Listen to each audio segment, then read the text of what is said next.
سابق وزیر اعظم عمران خان کی اڈیالہ جیل میں 10 فروری کو کی گئی وکلا اور میڈیا سے گفتگو۔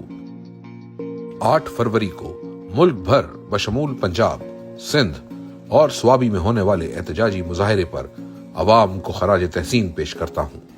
اس ننگی فسطائیت کے دور میں بھی عوام ہر مرتبہ میری کال پر خوف کے بت توڑ کر نکلتی ہے، جس سے ثابت ہوتا ہے کہ یہ قوم اب ہر حال میں حقیقی آزادی کی منتظر ہے۔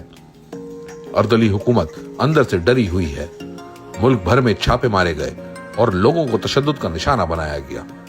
کرکٹ کا بہانہ بنا کر ہمیں مینار پاکستان جلسے کی اجازت نہیں دی گئی۔ اس سے صاف ظاہر ہے کہ یہ کھوکھلی حکومت اندر سے کس قدر بکھلاہٹ کا شکار ہے۔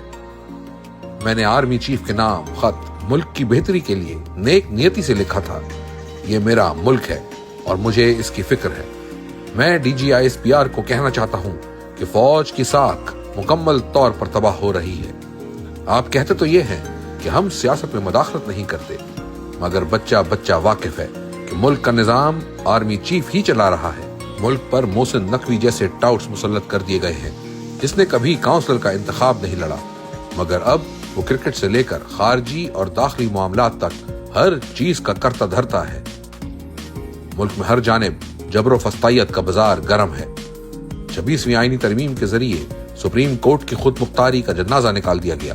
قاضی فائز عیسیٰ تاریخ کے جانبدار اور بے شرم ترین چیف جسٹس تھے، جن کا کردار جسٹس منیر سے بھی زیادہ گھناؤنا تھا۔ ان کے دور میں جمہوریت پر شب خون مارا گیا، انسانی حقوق بری طرح پامال ہوئے، مگر انہوں نے بجائے کوئی ایکشن لینے کے ہر غیر قانونی اقدام کی سہولت کاری کی۔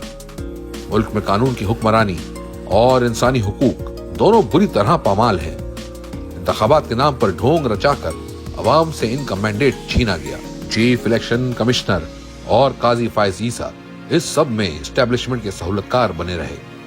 ان دونوں چہروں نے اپنے عہدوں اور عوام سے غداری کی۔ اس سب کے نتیجے میں جعلی MNAs، جعلی پارلیمان، جعلی وزیر اعظم اور جعلی صدر کا وجود عمل میں آیا ہے۔ قاضی فائز عیسیٰ کا کام اب آئینی بینچ سے لیا جا رہا ہے۔ ملک کو بنانا ریپبلک بنا دیا گیا ہے۔ ججز کا یہ فرض ہوتا ہے کہ 2 طرفہ موقف سنا جائے، مگر یہاں ایک ہی طرف کا موقف سن کر فیصلے سنا دیے جاتے ہیں۔ جسٹس یحییٰ آفریدی کو خصوصی پیغام دینا چاہتا ہوں کہ جو ملک میں انسانی حقوق اور قانون کا حال ہے، آپ کو اس کے خلاف کھڑے ہو کر تاریخ میں سرخرو ہونا چاہیے اور قاضی جیسا شرمناک کردار ادا نہیں کرنا چاہیے۔ پیگا کے کالے قانون کے ذریعے میڈیا اور سوشل میڈیا کا گلا گھونٹ دیا گیا ہے۔ انٹرنیٹ کا جو حال کیا گیا وہ سب کے سامنے ہے۔ معیشت کو $1.7 بلین کا نقصان اٹھانا پڑا۔ ملک میں برین ڈرین تیزی سے جاری ہے۔ 17 لاکھ افراد بیرون ملک منتقل ہو چکے ہیں۔ معاشی تباہی اور بے روزگاری سے پوری قوم پریشان ہے۔ ہم نے 9 مئی اور 26 نومبر پر کمیشن کا مطالبہ اسی لیے کیا تھا کیونکہ ہمیں معلوم تھا کہ مذاکرات صرف ایک ڈرامہ ہے۔ 8 فروری پر کمیشن بنانا تو ان کے بس کی بات ہی نہیں تھی۔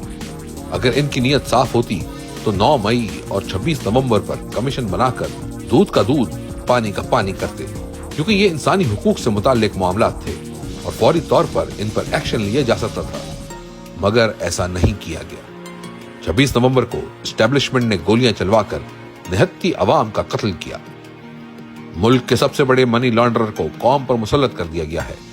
30 سال سے خفیہ ایجنسیاں ہمیں بتا رہی تھیں کہ ملک کو ان 2 خاندانوں نے کس طرح لوٹا۔ سرے محل اور مے فیئر فلیٹس کی فائلیں انہوں نے ہمیں خود دکھائیں۔ نیب نے 1100 ارب ریکور کرنے تھے۔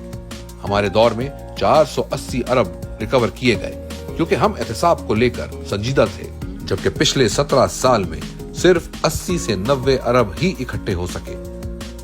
نیب ترامیم کر کے ان 2 خاندانوں کے تمام مقدمات بند کر دیے گئے۔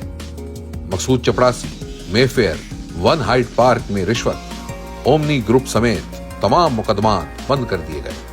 ہمیں خود ہی بتایا گیا کہ یہ لوگ کرپٹ ہیں اور اب دھاندلی کے ذریعے ان کو ہم پر مسلط کر دیا گیا، صرف اس لیے کیونکہ بوٹ پالشی ان کی مہارت ہے۔